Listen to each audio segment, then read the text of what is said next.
Live from the bridge at the Launchpad Studios in Huntington, New York, it's Sports Talk New York with your hosts, Mark Rosenman and AJ Carter.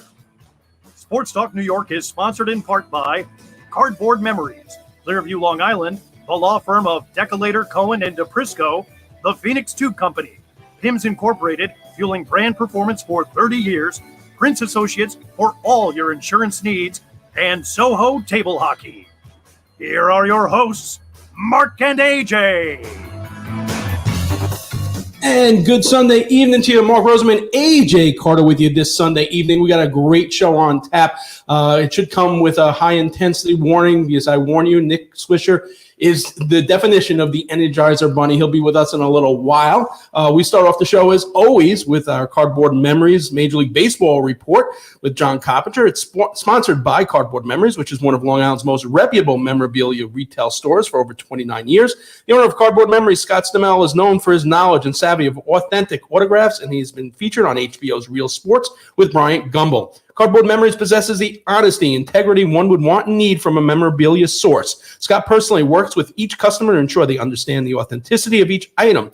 Every piece of autographed memorabilia is purchased directly from the source. Cardboard Memories also specializes in custom framing appraisals and authentication, and they are always buying collections large and small. Let Cardboard Memories run your next charity fundraising auction. Call them to find out how they can help your organization at no cost. Cardboard Memories, located at 6401 Jericho Turnpike in Comac, New York. Visit them on the web at cardboardmemories.com or follow them on Facebook or Instagram. We'll welcome in on the phone AJ in Florida, where lots of spring training is going, and John Carpenter in Queens, where lots of baseball will be going on later. How you guys doing this evening? Wonderful. Good night. Great. All right. So let's start. What we've been doing is we've been breaking down each, sections of the two New York teams. Last week we did the outfield. This week let's take on the infield. So John, let's take a look at the New York Mets infield. Obviously, they took a hit with Martinez getting hurt. That was tough. I thought he was going to be a good addition at first base. Especially, we still don't know what's going on with the designated hitter, so that might change things. But let's go position by position. No DH, obviously. Pete Alonso is your first baseman, correct? I would say so, but the Mets have a lot of options in the outfield, and they have a lot of options in the infield. So I would expect Dom Smith to play more than his fair share of first base, especially if there is a designated hitter in the National League. But even if not, I think Smith is going to get a fair amount of time there when the Mets go to a defensive lineup, if they choose to go to a defensive lineup for certain pitchers like perhaps Marcus Stroman, who's a ground ball pitcher, and maybe others. So that would not surprise me. If Pete Alonso gets off to a slow start and Dom Smith gets off to a fast start, how long do you see before you see Dom Smith getting most of the playing time at first base till Alonso straightens things out, since they do have outfield depth? I think it's going to be a while, especially since you're talking about when you look at Alonso's spring, he looks locked in. He looks like the hitch is gone from his swing. He's driving the ball to right center field. So I think he's going to get a long leash. Yeah, absolutely. When you have a guy who hit that many home runs, you don't take him out of the lineup, and I think his head is cleared, and I think a full season, will help him out. Let's look at the other side of town, first base, the Yankees. You got Voit, Ford, DJ LeMahieu. I don't think LeMahieu is going to play much at first base, but who do you see getting the lion's share at first base reps for the New York Yankees? It's going to be Voit. The thing the Yankees have to worry about in the infield at multiple positions is you're looking at guys that have had great years. Urshela, LeMahieu, and Luke Voit have all had great years in 2020, and they've all been solid for a couple of years now.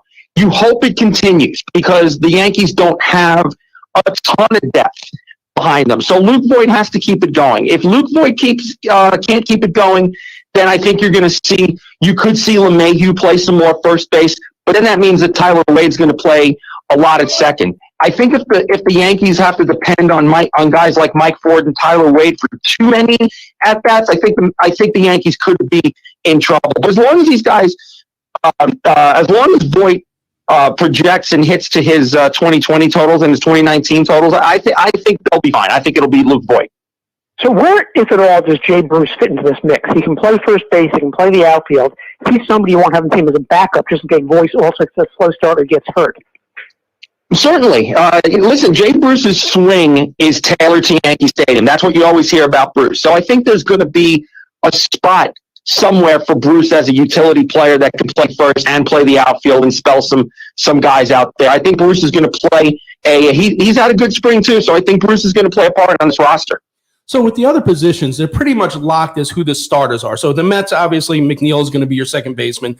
LeMahieu, for the Yankees at second base. Shortstop, obviously, Lindor and Torres, Gleyber Torres for the Yankees. Third base, J.D. Davis. And now with the injury to Andujar, even though I think it was still going to be Gio Urshela, the other thing is the backups, all right? So you got Tyler Wade, you got Estrada, and you got Guillorme and VR. Will there be enough playing time to keep those guys fresh, and where will they get the bulk? Lindor doesn't take a day off. McNeil can take a day off, but you can put him in the outfield. You can shift him around to other positions. Which is the infielder that is going to be repped out most on the two teams? You mean repped out, meaning the outfield, the infield? It's the infielder that's not going to get a lot of playing time. No, what I mean is who's going to make room for the utility? How's the utility guy get time? Right. Well, I think the Mets, what they're going to try to do is, I think their big question in the infield is how much can they get Luis Guillorme in the lineup and take advantage of his defense? And I think a lot of it depends on if J.D. Davis can return to his 2019 form. If J.D. Davis hits, I think they live with his defense at third. I still think Guillorme is going to play some third and some second for defensive lineups. And then VR, VR I think gets in if Davis really slumps hard and they don't want to move McNeil to third, then maybe VR is an option at third. But Guillorme's glove plays. It plays in the majors, and I think they're going to have to find a way to get Guillorme's glove in the lineup. And he hits decently enough so that he doesn't kill you at the plate. So Guillorme is going to be the guy to watch to see how many at-bats he can get in that infield. Especially with a 22-pitch at bat today. He served himself well. All right, Johnny, we will break down the pitching staff. Next week we'll do the relief corps and the bullpens of both teams. John Carpenter heard here each and every week with the Cardboard Memories Major League Baseball report. Take a quick break, and on the other side, we'll be waiting for Nick Swisher to call in, so keep it tuned right here. Do you own a business? When is the last time you actually had a visit from or even spoke with your insurance representative? Did your current insurance agency sell to another firm or maybe merge, leaving you without the attention you deserve? Prince Associates is a provider of commercial insurance nationwide and represents some of the finest insurance carriers in the industry. Prince Associates has been representing commercial clients since 1965, and we continue to grow and offer our personal services in a competitive and ever-changing market.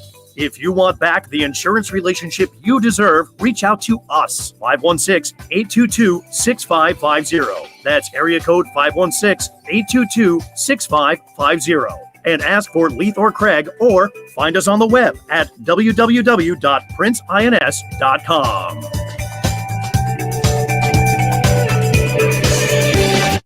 If you're a company looking to increase your visibility, to make sure your promotional materials get packaged in the most attractive way and distributed most efficiently, then you need to call in PIMS. Whether you're launching a new product and need to assemble customized influencer packages, or looking for a more efficient way to manage your inventory and collateral, PIMS involvement helps maximize the impact of your brand's performance. For more than 30 years, PIMS has been helping companies get their message out to the right people, offering personalized distribution services and full-scale inventory management solutions. PIMS works its magic on 3 continents, backed by 350,000 square feet of warehouse space. If you're looking for experience, PIMS is it. They've shipped more than 13 million packages and elevated more than 8,000 brands. Want to know more? Check them out on the web, PIMSinc.com. That's PIMSinc.com, and read testimonials from their satisfied clients. That's PIMS, the first name in marketing support. And welcome back to Sports Talk New York. Like I said, we need to put a disclaimer on this next segment. If you are getting nervous by high energy people, please step out of the room. This could be the equivalent of Kramer and Mary Hart. So just be careful, because joining us now is the man who is a fan favorite because of the way he played the game, as well as his high energy personality. He was a switch hitter, outfielder, first baseman over his 12-year Major League Baseball career with the Oakland Athletics, Chicago White Sox, New York Yankees, where he played an integral part in earning the team's record 27th World Series title in 2009. And the Cleveland Indians and the Atlanta Braves, he was selected to the American League All-Star team in 2010. His dad, Steve, was also a major leaguer who made an All-Star team as well. It is a pleasure to welcome the human Energizer Bunny himself, number 33 in your Yankee program, Nick Swisher. Welcome, Nick. Oh, my man, what an intro, bro. I'll take that all day, baby, all day. I know I need to keep my energy level up just to to compare, but I'm going to try my best, all right? So nice, man. I'm happy to be here, brother. Thanks for having me on. It's absolutely our pleasure. Your early baseball foundation is set pretty well. As we mentioned, your dad, Steve, was a catcher and also a minor league manager. And your manager at Ohio State was the legendary Bob Todd, who in 23 seasons there, his team compiled a 901, 477, and 2 record. What were the most important things you learned from those two men? Wow. I mean, no doubt. I mean, Coach Todd, I was best friends with his daughter, Stacy, when we were growing up, kind of in Worthington, Ohio. So I had known Coach Todd, when I was a little kid, kind of coming up through elementary school, and then get the chance to play for him in college, man. What an opportunity to be able to go to the Ohio State University, bro, to be able to play Division I sports, to continue to keep my baseball career going. Listen, man, Ohio State is such a winning tradition. Baseball, we haven't been to, Omaha a whole lot as of late. Coach Fields is over there now doing a tremendous job. But I think for myself, that winning attitude, right? That tradition that Ohio State had, that was something that I learned at an early age, man, and something that I wanted to continue to keep and have through the rest of my career. I mean, listen, I was able to play for great organizations like the Oakland Athletics, right? The New York Yankees. I mean, come on, baby. I mean, it was a dream come true. But to be able to have the chance to play for a legendary coach like that, man, what an honor.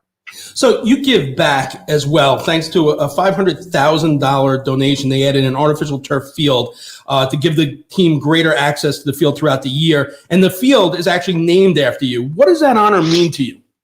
Oh, bro, like the most amazing thing that's ever happened to me, right? I mean, to be able to leave your legacy like that and to be able to kind of pay it forward and to help guys, achieve the same goal that you were able to achieve, that's what I'm here for, bro. Listen, man, I'm 40 years old. I've been retired for 4 years now. I got 2 daughters. I mean, right now in my life, bro, that's all I'm trying to do. Give back, help as much as I can, mentor as much as I can, and give these experiences that I've had to somebody, because there are kids out there that can use this, and that's all I want to do, man. I want to be a ray of sunshine, help them out any way that I can, and just try and be a ray of light, You're selected by the Oakland Athletics with the first-round pick, 16th overall, that they received from the Boston Red Sox in compensation for signing free agent Johnny Damon by the Red Sox. What makes this pick even more interesting, that it's actually the Athletics' 2002 draft that's heavily featured in Michael Lewis's 2003 book, Moneyball.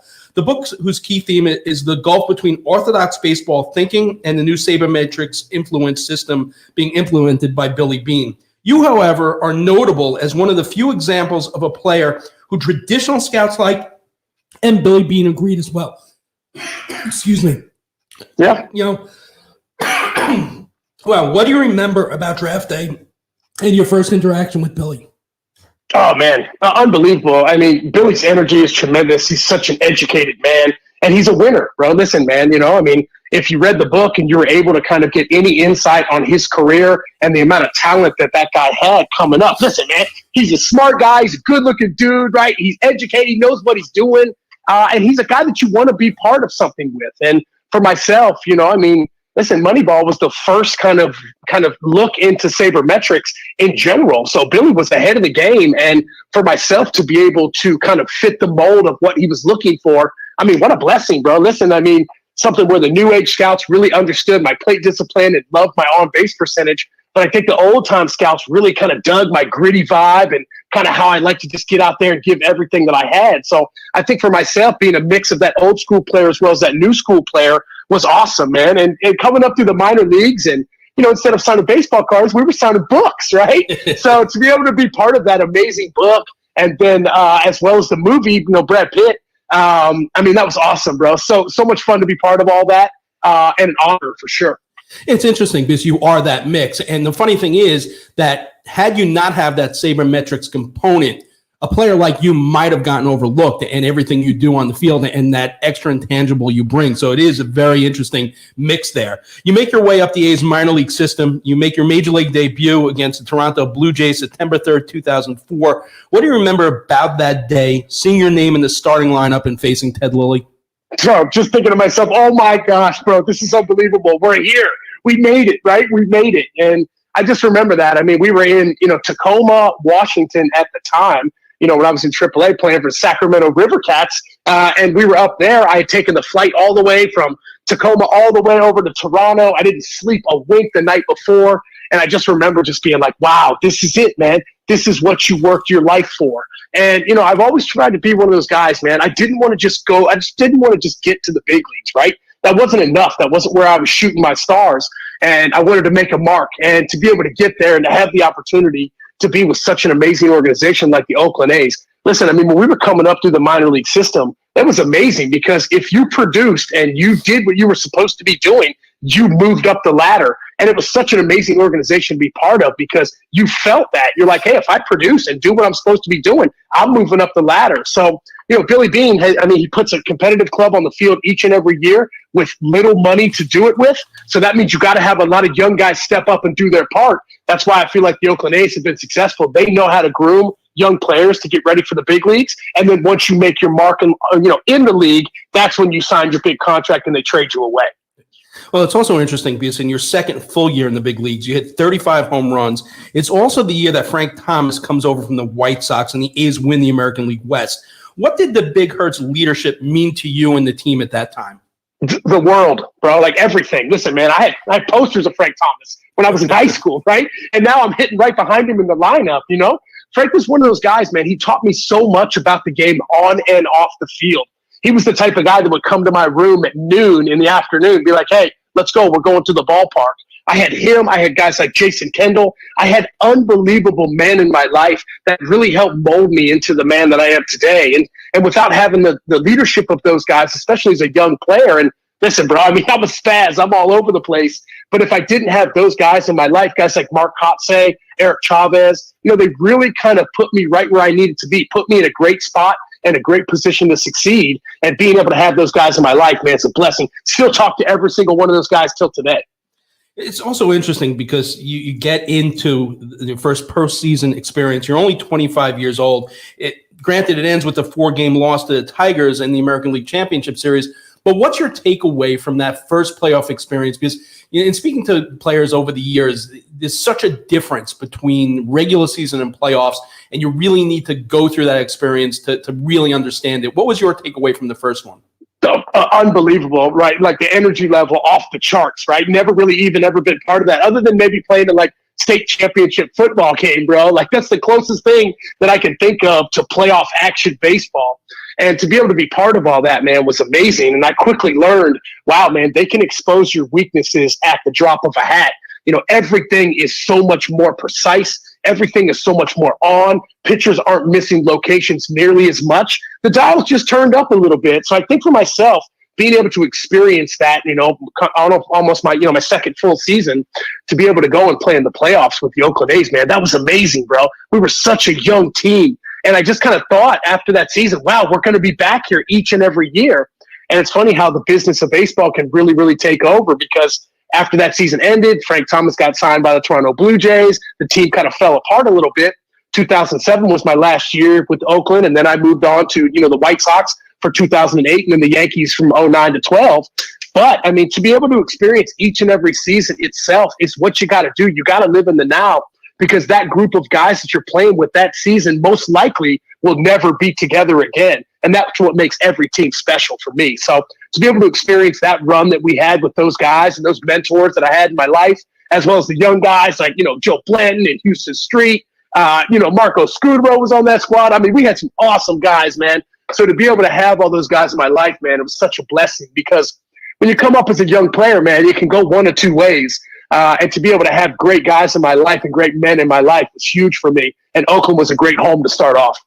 So you mentioned that business of baseball. After 4 years with the A's, the last 3, your batting average goes up each year. All 3 full seasons, you have 20 or more home runs as well. January 3rd, 2008, you're traded. What's your first reaction to that trade? Hated it. hated it, man. Just felt kind of loyalty was out the window. That was when I first really realized that baseball is a business. For myself, I thought I was Cal Ripken, bro. Listen, man, I had the vibe in Oaktown. I was a homegrown guy. I was one of our number one prospects coming up through the minor leagues. I was a homegrown guy. I thought I was going to be with the squad forever, but that's not how things really work out. And I don't think I handled the situation as well as I could have. I was really down in the dumps, man.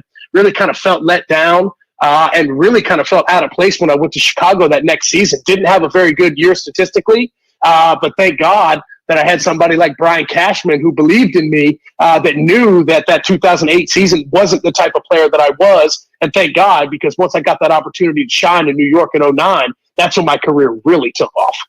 Absolutely. So walk us through. I mean, as bad as that season was in Chicago, you still managed 24 home runs, 69 RBIs in less than a year. Less than a year later, you're traded to the Yankees on a team that already included Derek Jeter, Alex Rodriguez, Andy Pettitte, Jorge Posada, Mariano Rivera. Along with you in that offseason, they added Mark Teixeira, CC Sabathia, and AJ Burnett. What's going through your mind the first day of spring training looking around that locker room? No way I'm in this locker room, right? Like, no way I'm in here with the rest of these guys. Because, listen, man, the year before was such a degrading year for me on and off the field. I mean, we had, gotten in a couple skirmishes with a couple guys and the whole nine, and it didn't really end up the way that I wanted it. But at the end of the day, that's business, right? That's just kind of how the game goes. But to be able to have somebody like Brian Cashman pick up that phone and call me and be like, listen, man, we believe in you. We know that you're going to have a great year. We know you're going to have a great turnaround year. And that's exactly what happened, man. But I remember walking in that locker room the first day feeling like, you've got to be kidding me, man. I need to get some autographs from these guys. Maybe that was the first thing going through my mind. But for myself, bro, to be able to have the opportunity to play for an organization like the New York Yankees and to be able to call that place home and to still be a special advisor with the team and still be part of all of that, man. I mean, bro, I owe my life to the New York Yankees, bro. They gave me that opportunity, and I'll never be able to pay them back for what they gave to me. It's also interesting the way you get into the starting lineup, as it's a little bittersweet in some respects. End of spring training, Joe Girardi announced that Xavier Nady is going to be the starting right fielder. Your role would be as a bench player. April 9th, 2009, you started for the first time as a Yankee in right field as Xavier was playing DH to give Hideki Matsui a rest. You go 3 for 5 with a home run. You 5 RBIs in that game. 5 days later, you become the starting right fielder after Xavier went on the disabled list due to an elbow injury. I know you're really good friends with Xavier as well, so how tough was that? Yeah, it was hard, man. It was hard. Listen, man, X was one of those guys that the year before, I think he hit 28 or 29 bombs, drove in 100, right? Like, talk about a premier, had an unbelievable arm, could run. I mean, this guy was a stud. I mean, listen, when he got drafted, he went straight to the big leagues, bro. He didn't go to the minor leagues. He was one of those guys that went straight to the show. So for me, I knew I had my I knew the battle ahead of me.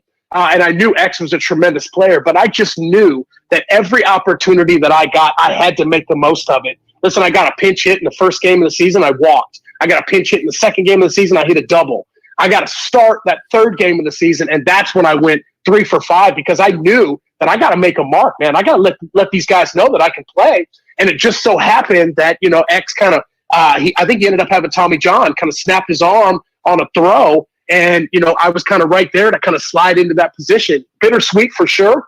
But being able to still have that relationship with X and his family today, I think is amazing, man. I mean, to be able to let me sleep on his couch for like the first week of the season, I was like, man, this guy's one of the nicest human beings I think I've ever met. His wife, his kids, his whole family. So to be able to share that relationship with him and that time that we spent together in New York, man, that was something I'll never, ever forget. So before the Yankees play a home game, the legend of Nick Swisher is growing. April 13th, you enter the game hitting .471. You have 2 home runs and 9 RBIs in 6 games. The Yankees at that point are getting crushed, 15-5. And in the bottom of the 8th inning, with the Jays numbers 1, 2, and 3 due up, you move from first base to the pitcher's mound as the Yankees' 5th pitcher in that game. Tell us how that happens and what you remember about that. Oh, bro, I just remember nobody was getting anybody out that game, bro. Like, I mean, we were losing 15-5, bro. I mean, we were getting flat waxed. And at that point, listen, 2008, they had missed the playoffs. So there was a lot of pressure on that 2009 season. And I'll never forget, I'm getting ready to get on the on-deck circle, and Joe Girardi's kind of pacing back and forth. He doesn't really know what to do. He doesn't want to waste any other pitchers. Listen, we're getting ready to go home and open up against Cleveland. He's looking around, and all of a sudden he snaps his head and looks right in my eyes. He's like, have you ever pitched? And I'm like, oh, hell yes. Skip, of course, man. I'll be ready. He's like, good. You're going in next inning. And I'm like, this is amazing, bro. Like, I mean, come on. I just hit a bomb off Scotty Kazmir in the first inning. Now I'm going to pitch. I mean, this is unbelievable, bro. And I'll never forget when I got out on the mound, Jose Molina was catching that game, and being able to have him back there was epic because Jorge Posada was not happy that game, man. We were getting thumped, and he was upset about it. But I just remember going out there, and listen, bro, I was an outfielder. I'm used to standing 250, 260 feet away. Now, all of a sudden, I'm 60 feet, 6 inches away to some of the best hitters in the game. And I'm like, bro, if somebody hits a line drive right back at me, I feel like it's just going to explode me. You know what I mean? So to be able to get out on that mound, man, and to be able to get through the inning, man, no runs, 0.00 ERA. I got the ball that I struck out Gabe Kapler with. I text him once a month just to let him, just to remind him about it. But it was such an amazing thing, bro. Listen, something you'll never, ever have the opportunity to do. And listen, I'm one of those guys, baby. When I get those opportunities, bro, I jump in both feet. So to be able to have the opportunity to do that and then go back home to Yankee Stadium, bro, I mean, it was epic, bro. Awesome, dude. What a time. Yeah, I was going to ask you if you still give Kapler crap about that, but that's amazing. And on top of that, people don't realize you were the only Yankee pitcher that day not to give up a run. I know. I was the only guy getting people out that day. Yeah, it's crazy. And you were the first Yankee pitcher to homer and pitch in the same game since Lindy McDaniel did it in 1972. Crazy. Crazy, bro, but an unbelievable experience. And I remember we went back and opened up against Cleveland that next day. And remember, we were losing 10-0 too. And in like the 7th inning, they started the chant, we want Swisher to come in and pitch. And I'm like, bro, don't ask me to do this again, bro. I'm going to give up like 8 runs, and then it's not going to be nearly as cool. So 2009, you make it to the postseason once again, your third time in 3 different teams. It includes your first postseason home run, ends with a World Series win against the Phillies in 6 games. What was that postseason run like, and what's the feeling in the outfield in Game 6? You throw the ball back into the infield after you caught Rollins' fly ball for the 2nd out of the 9th inning, knowing that the next out you're going to be a champion. No, bro, it was epic, man. I mean, listen, bro, I got to be in the locker room with some of the greatest players to ever put on the pinstripes. Listen, I got to watch Mariano Rivera do his thing at the highest level. I got to see Derek Jeter do his thing at the highest level. I got to see A-Rod break out of his postseason slump and help us win. I saw Hideki Matsui drive in 6 in a World Series game, bro. Like, those things just don't happen. So I think for myself, being able to have this amazing opportunity and to be part of this amazing organization, bro, I soaked up every single minute of it. Listen, I've always been a team player. I've never really ever been worried about personal and individual stats. I've always been about the team and being able to be part of all that, having everybody kick in, from Andy Pettit with a couple RBIs in game 3 to, A-Rod hitting all his home runs, Hideki doing his thing, Cano. I mean, wow, man. I mean, talk about everybody. CC Sabathia, AJ Burnett.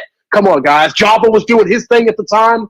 I mean, we had some amazing guys on that team. And anytime I think about that squad, it always puts a smile on my face, man, because I think to myself, they'll never be able to take the fact that they can call us champions. They'll never be able to take that away from us, man. It was epic. You know, you're also one of those players that whatever team you are on, that fan base gravitates to you, whether it be the Ohio people in Cleveland, your OG fans in Oakland, but nothing reached the level of love shown by the bleacher creatures and the roll call followed by the Swisher salute. What was that atmosphere like from a player's perspective? Oh, bro, it just fills my heart, bro. I got goosebumps all over my body right now. You're talking about my people, right? You're talking about my people. So to be able to have them in my life, listen, man, I understand how New York works. New York is a blue-collar town. They appreciate guys that go out and work hard and give everything they got. And so for me, that salute was thank you in a sense that to my grandfather, as well as a thank you for welcoming me into the city and making me feel as comfortable as I did. Because listen, bro, I'm that type of guy that if you give me a hug, I'll run through a brick wall for you, bro. That's how I've always been. And that's exactly what the fans gave me. They gave me something that they'll never, ever know that meant the world to me to be able to have that relationship. And even to today, 2021, 2022, bro, doesn't matter what the year is. I show back up into New York. It's the same people, baby, with the same vibe and the same love. So for me, bro, I may not be born in the Bronx, but I was bred in the Bronx, and I am honored to be able to be part of all of that, you know? You know, over the years on this show, we've been lucky enough to talk to lots of the 1969, 86 Mets, 94 Rangers, lots of the Yankees who have won. One of the things they all find hard to put in words is the ticker tape parade through the Canyon of Heroes. What are some of your memories about that drive? Oh, bro, I'd never forget. We got to the courthouse, and the first person I see is Jay-Z. And I'm like, oh, baby, we are here to party, bro. No doubt. It was just one of those things where I'm just like, this is unbelievable, man. Look at all the people that show up for this thing. And I'll never forget one of my favorite signs I've ever seen in my life, man. Some guy had a big sign up, said I'd give my firstborn to party with Swish. And I'll never forget, man. I was like, you need to prove that, bro. You need to prove that. So for me, man, it's just, you know, it was one of those things. Listen, man, my wife, Joanna, I mean, she was able to be on that float with me. You know, I was with Johnny D on that float. I mean, that was epic, bro. Listen, after we won that World Series, in your mind, you think you're going to just continue to keep winning them. You just think the team's going to continue to keep doing the same thing they've done year after year. But that's not the case. That's why you got to soak those things up, man. You got to live in the now. You got to live in the present, because you never know when you're ever going to have that opportunity again. I had the chance to talk to Brett Gardner this offseason, and he was like, man, remember when we won that World Series? Bro, I thought we were going to win a whole lot more, and he's never got the opportunity to go back. So he was like, man, I'm just trying to experience everything and soak everything up, because you never know when it's going to come back, you know? So I think for us, we're knocking on that door. You know, we've been in the postseason, obviously, a lot over the past couple of years. But I think bringing over some starting pitching that we did in the offseason, healthy Judge, healthy Stanton, Glaber's on fire right now this spring training. Season looks good, brother. Looks really, really good for the Yanks. Talking about soaking in those moments, 2010, you make an all-star team, something your dad did 34 years earlier. Have you two ever talked about that pretty rare distinction, as only 13 other fathers and sons have accomplished that? Oh, bro, big time. I mean, listen, man, my father and I, that's the relationship we had. Let's do the game of baseball. Listen, we talk about that stuff all the time. We talk about baseball all the time now, about what's going on. And, you know, I always kind of give him a little bit of crap, just because, like, at the end of the day, I'm like, listen, you know, you got the all-star thing, you know, you played for 10 years. You know, you're drafted the first round, but maybe you ain't got that World Series ring, brother.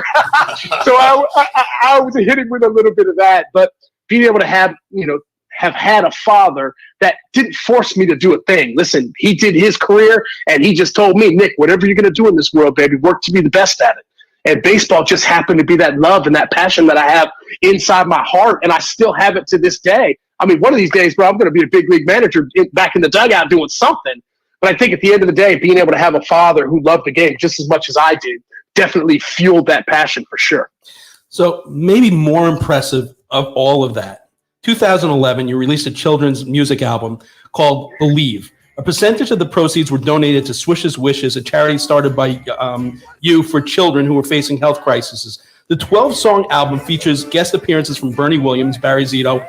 All songs are recorded on the album are cover songs, as you can hear Joy to the World in the background, selected by you. The album peaked at number 3 on the chart of iTunes children's albums. Yes, you know. Wait.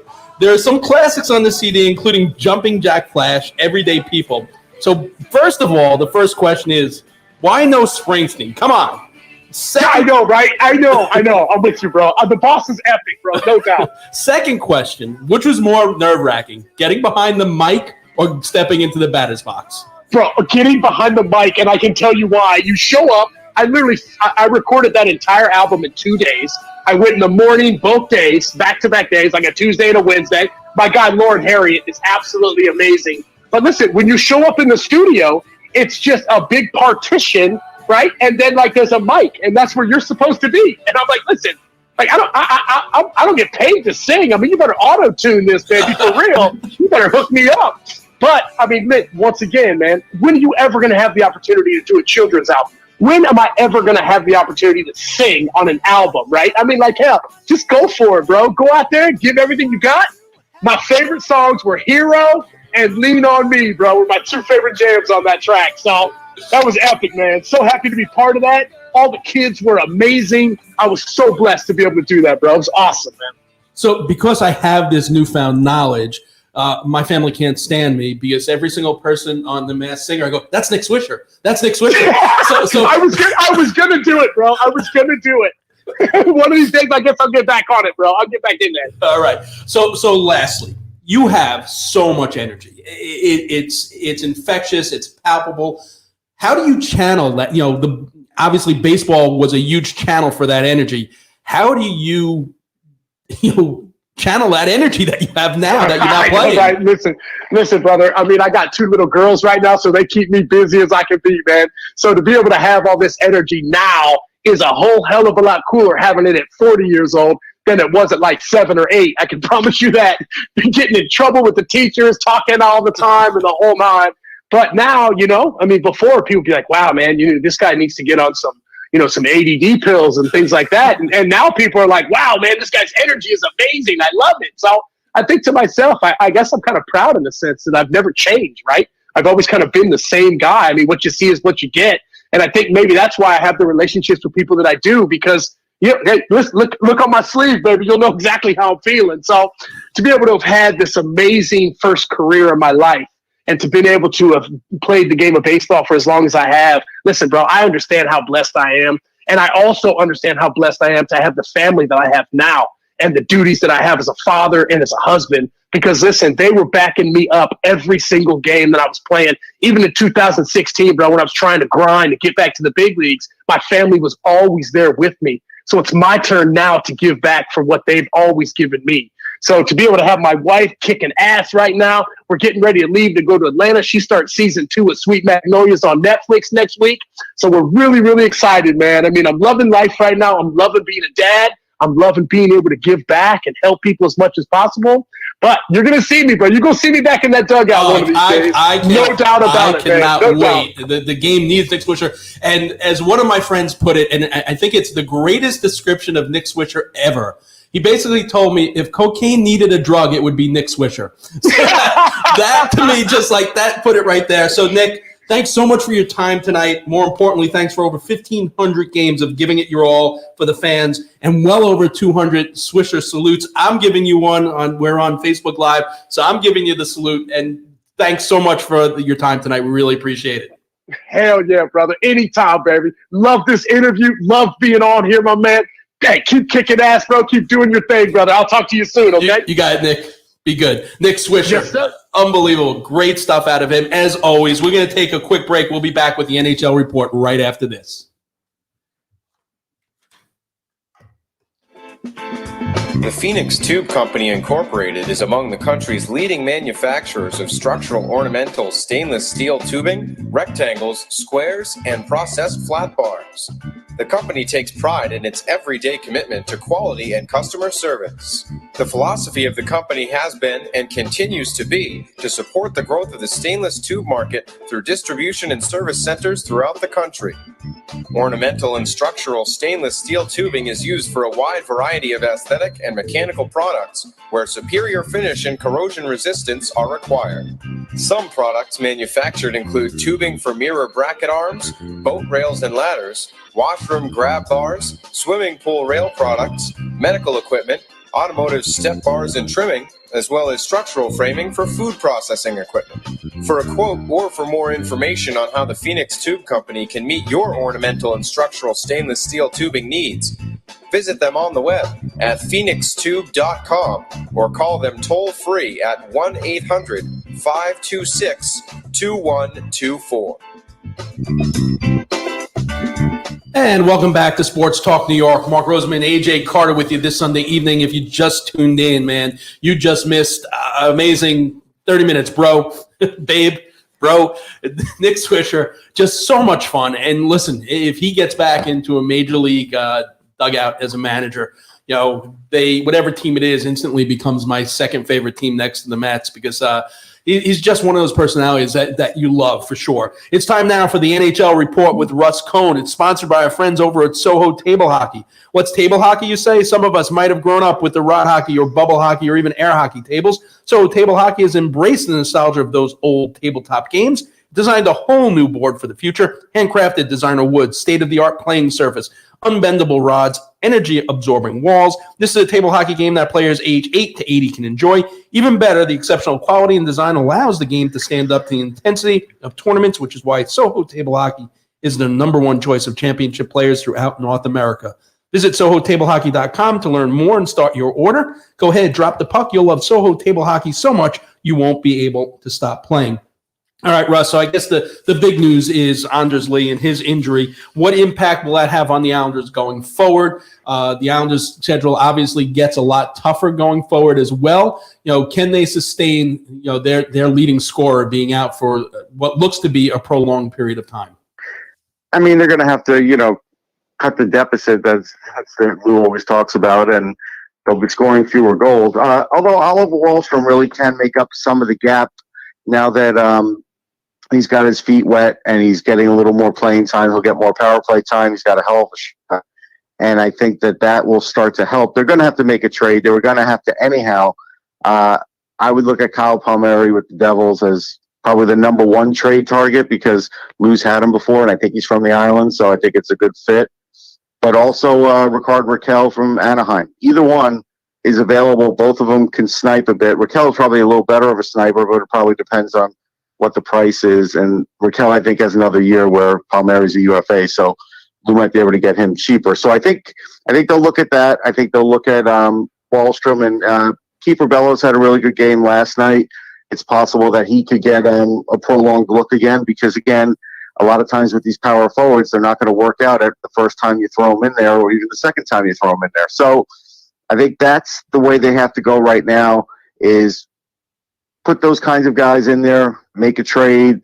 The goaltending tandem is probably the best in the NHL, and just play a little tighter defense. And, I think Lee will be back for the playoffs. I mean, I have no way of knowing. It's just a hunch.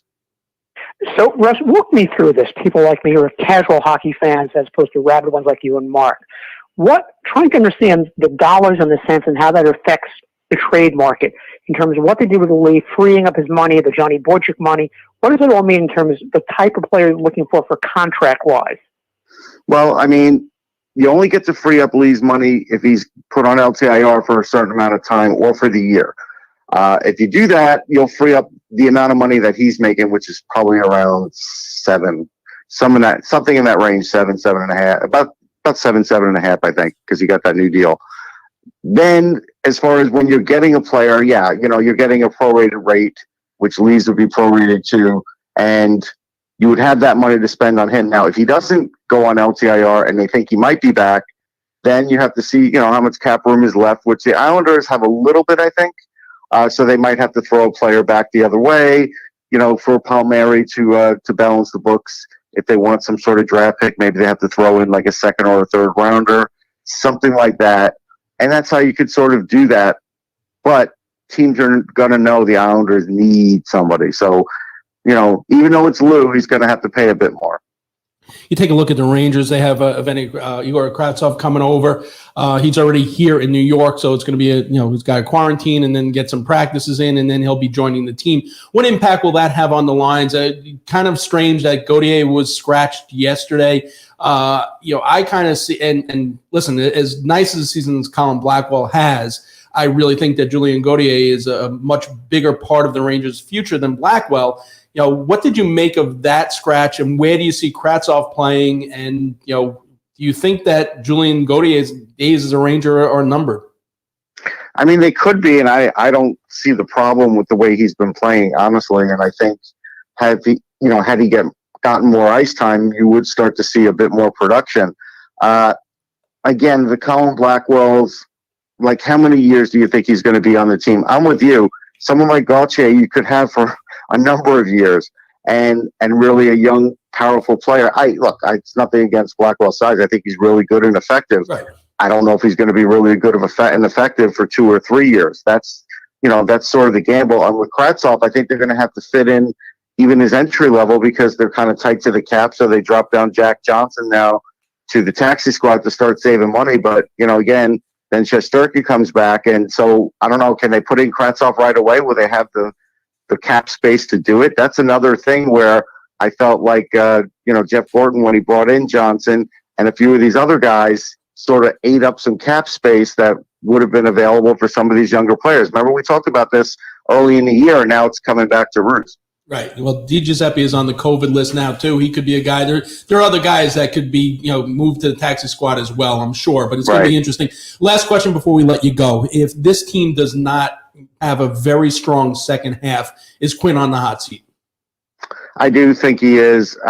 We've seen a little bit more out of Lafreniere, but probably still not enough. We haven't seen enough out of Kako. Really, other than Keandre Miller, who, again, how much help does he really need? He's really, after the first couple games, has come on just tremendously. It's hard to, I could give Quinn, credit for, the second and the third and fourth lines. I can give him credit for maybe a couple of defensemen, but also a couple of slips. So I think he's in trouble. But I don't know how much trouble because Trouba's back now. So you'd have to figure if they can't really make a run, then I think he's in trouble. If they make a run but fall 6 points short or something, then he might be okay. All right, Russ, we appreciate it. Russ Cohen here each and every week with the Soho Table Hockey Report. Quick break on the other side. We'll talk NFL with Jay Retcher, so keep it tuned right here. If you're a company looking to increase your visibility, to make sure your promotional materials get packaged in the most attractive way and distributed most efficiently, then you need to call in PIMS. Whether you're launching a new product and need to assemble customized influencer packages or looking for a more efficient way to manage your inventory and collateral, PIMS involvement helps maximize the impact of your brand's performance. For more than 30 years, PIMS has been helping companies get their message out to the right people, offering personalized distribution services and full-scale inventory management solutions. PIMS works its magic on 3 continents, backed by 350,000 square feet of warehouse space. If you're looking for experience, PIMS is it. They've shipped more than 13 million packages and elevated more than 8,000 brands. Want to know more? Check them out on the web, PIMSinc.com. That's PIMSINC.com, and read testimonials from their satisfied clients. That's PIMS, the first name in marketing support. And welcome back to Sports Talk New York. Mark Roseman, AJ Carter with you this Sunday evening. It's time now for the Capco NFL Report with Jay Retcher. Even though it's spring, summer's going to be here before you know it. Get your windows and doors ready to let the fresh air in and the bugs out with a Clearview retractable screen. The Clearview retractable screen system comes standard with a lifetime warranty and the patented speed reducer so it will not snap back. You get the luxury of a screen door and a sleek, low-profile design without the hassle of a bulky storm door or sliding screen door. Call 631-440-1100 for a free estimate. That's 631-440-1100. Visit them on the web at clearviewlongisland.com. Hey, Jay, so you're happy. Brady's back. He's going to be, it looks like he'll be there until he can start collecting Social Security. So that's one of the quarterbacks. Another one, Cam Newton back with Brady's old team. So the big question is, where will Russell Wilson be when the season starts? I think this is all just a lot of smoke, and I don't really think that he's going to go anywhere. That's pretty much, and I've heard somebody say this the last couple of days, Pete Carroll it's career suicide if you let Russell Wilson go. I mean, where do you go from there? One of the top quarterbacks in the league. I know he shouldn't have come out and said, in my opinion, you don't want to come out there. You're such a nice veteran. You go out there and you're bashing your offensive line to the media. That just doesn't sound like a very Russell Wilson thing to do. So I know he might want to go play somewhere else, but I just don't see it happening. But Russell's going to have to, buy some Segways for his offensive lineman or a case of beer at least. So the story today was, and no surprise, is Drew Brees announcing his retirement. Mm-hmm. What does that do in terms of the quarterback carousel? Who's out there? Who's going to play quarterback for the Saints next year? And whether they can get into anything like the Watson sweepstakes or any of that? I think the Saints roll with the same 2 guys that they had last year outside of Brees. They're going to re-sign Winston here probably in the next couple of weeks, in my opinion. Taysom Hill, that was another part of the story today with a 4-year, $140 contract extension with some of those voidable years so they can spread out that bonus money. That's kind of the thing here in the NFL offseason, the voidable years. We saw it here in Tampa with Levante David. We're seeing it with Taysom Hill. I think Jameis Winston re-signs, and that those are the 2 guys that are going to be vying for that starting spot in New Orleans. I don't think they'll go outside of there because, man, they're still $25 million over the cap. So I don't think they'll be in on a guy like Russell Wilson or Deshaun Watson. One of the guys we heard a lot. lot about here in New York, and possibly because of his connection with the New York Jets' new coach, is Richard Sherman. What are the odds of Richard Sherman being in green this year? I don't hate that. I think it's one of those things when anytime you get a new coach in town, you look back at where he's been in his past stops. And Richard Sherman, he's obviously going to Stanford and being a Seattle guy, and then a San Fran guy. He's a West Coast guy, but why not come out to the East and play for the Jets in that New York market? He'd be able to handle it. Very smart guy, and I think he would enjoy that his last couple of years with the Jets and helping Robert Saleh kind of bring that new defense to the Jets. I don't hate that idea. I think it'd be a wise move for the Jets, as long as it's obviously not breaking the bank, because they need a whole heck of a lot more than just a aging cornerback. Quick one also with the Jets. Receiver, do they go after Kenny Golladay? Do they go after Juju Smith-Schuster? Or do they go after somebody else or look in the draft? I think they need to get – a lot of times I say don't go out and get a wide receiver, but I think the Jets are in a position where they need to give, whether it's, Zach Wilson or Justin Fields, if they draft one of those two guys, or Sam Darnold, they need to get him some more weapons on the outside.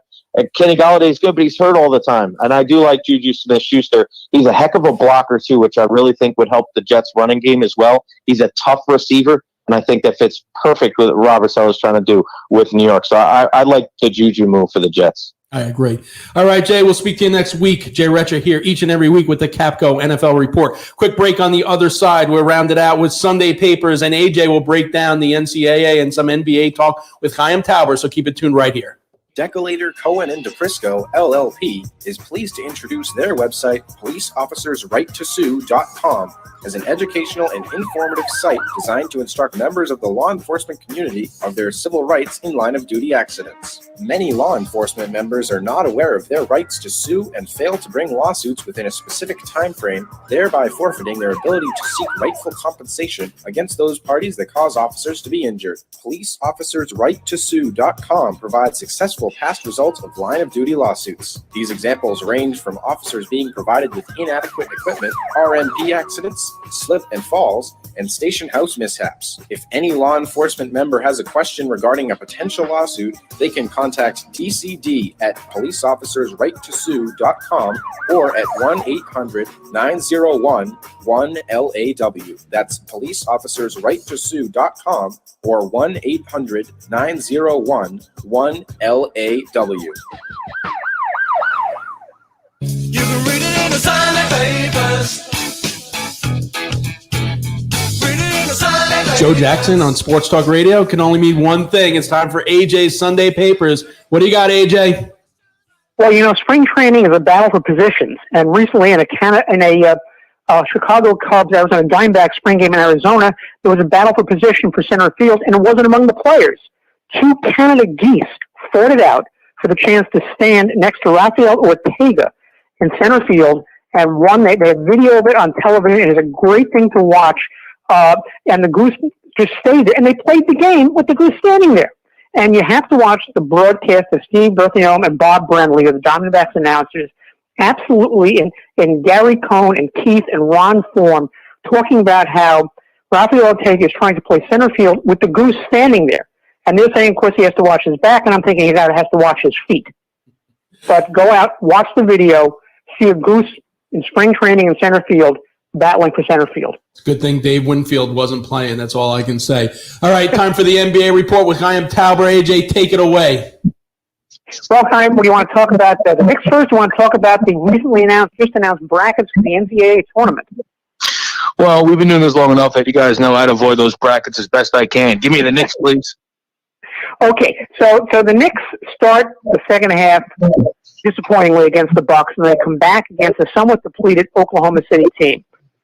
Which were the real Knicks, and what do we have to look forward to this week? Just take it 1 week at a time. The real Knicks are the team that bounces back and forth, unfortunately. They're not dominant. They're tough. They're scrappy. The hope is that this game against OKC was something of a coming out party for RJ Barrett, that he's found the touch, that he's able to stroke it from deep, and that he's going to be able to really be featured as more of a scorer. The reality is they're not going to dominate anybody. Rarely are they going to take the floor and be the more talented team. They have to fight, and they have to get some bounces, and they have to go on some good runs, and they have to play opportune defense. it's also, given the minutes and the way Coach Thibodeau coaches, that they're going to break down as the season progresses. The minutes that Julius Randle's playing is unlike anything he's played before. And honestly, it's unlike anything really anybody in the league is playing. And there's something of a shelf life on that. The odds are, I mean, the numbers say, the science says that they are going to wear down as the season progresses. But they're mediocre. They are a 6 seed, a 6-7 seed. Mediocre is an improvement for this team. Oh, absolutely. Knicks fans could not be more excited. I mean, the parade that was thrown when they reached 500 was, I mean, anywhere else that would be it would be the quintessential Bronx cheer, but it was absolutely. This is the most supported and beloved Knicks team since the 90s. Forget the 50-win team that went to the playoffs. This is it. Knicks fans are more starved than maybe any fan base in sports, and that they're playing tough, that they're playing scrappy, that they're playing quintessential Knicks basketball, not just winning, not just mediocre, but that they're kind of leading it with defense and toughness and different score every night. That's made them beloved in the city. Which is if you ask me what's the biggest, advance, it is Barrett. And how he played this year versus last year. He's come along, showing that, he's deserving for being that higher draft pick that he was at number 3. And, looking ahead to the other part, are we going to see anything from Obi Toppin? I think he's the biggest disappointment so far this year. Well, I think that Obi Toppin could have been more heavily featured if Julius Randle wasn't. And I disagree with your assessment that RJ is the biggest difference. I think Julius Randle has to be. I think Obi Toppin's being somewhat buried, but it could be something of a blessing. It's sports, so cliches and trends are overused, but the Aaron Rodgers situation, the city year, learn the game a little bit. Obi Toppin's he's getting to sit behind Julius Randle. He's being able to find his game. He's being able to fit in and not asked to carry the team. And there hasn't been a Knicks rookie who's been introduced to the lineup that hasn't been asked to be a vital and major contributor right away since I have no idea when. Frank Ntilikina was supposed to be the triangle solution at point guard. Kevin Knox was supposed to be Kevin Durant light. Everybody who's been added to the roster or drafted was been asked to carry a tremendous load. RJ Barrett was supposed to be the savior. Obi Toppin's getting a chance to sit back to watch, and his role could develop, but Obi Toppin's game is more conducive to a pick and roll point guard, and frankly, the Knicks don't really have that on the roster. Quickly might be the best fit for him, but he's not a true pick and roll guy. He looks for his own shot. He works the floater and he works the outside. He wasn't even a point guard in college. So Obi Toppin, I think they just got to find the right pairing for him in terms of floor space and point guard to really unleash the guy. I wouldn't give up on him yet. All right, guys. As always, great stuff out of Chaim Tauber. We'll see everyone next week when our guest looks to be Scott Gomez. Keep it tuned right here. I go from the host seat to the other side. I'll be a guest on BT Talks Baseball. So keep it tuned right here to the 365 Sportscast Network.